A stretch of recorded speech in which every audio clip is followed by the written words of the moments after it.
Social मीडियावर photo viral करण्याची धमकी आणि त्यातून एका 21 वर्षीय युवतीने टोकाचा निर्णय घेतल्याची धक्कादायक घटना. नेमकं काय घडलं पाहूया सविस्तर. एका तालुक्यातील ग्रामीण भागात राहणाऱ्या 21 वर्षीय युवतीला एका तरुणाकडून वारंवार त्रास दिला जात होता. तक्रारीनुसार आरोपीने युवतीला लग्नासाठी दबाव टाकत तू माझ्याशी लग्न कर नाहीतर आपले फोटो व्हायरल करीन अशी धमकी दिल्याचा आरोप आहे. या सततच्या मानसिक त्रासामुळे सदर युवतीने ठरलेले लग्नही मोडण्याचे समोर आले आहे. त्यामुळे ती गंभीर मानसिक तणावात गेली होती. दरम्यान या प्रकरणामुळे त्रस्त होऊन युवतीने टोकाचा निर्णय घेतल्याची माहिती समोर आली आहे. या प्रकरणी संबंधित पोलीस ठाण्यात तक्रार दाखल करण्यात आली असून पोलिसांनी आरोपीविरुद्ध भारतीय न्याय संहिता BNS अंतर्गत कलम 108 आणि 351(2) नुसार गुन्हा नोंदवला आहे. सदर घटनेचा पुढील तपास पोलीस करत आहेत.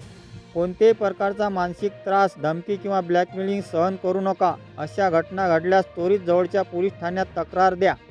अशाच महत्त्वाच्या आणि सत्य बातम्यांसाठी आमच्या चॅनलला सबस्क्राईब करा, व्हिडिओला लाईक करा आणि शेअर करायला विसरू नका.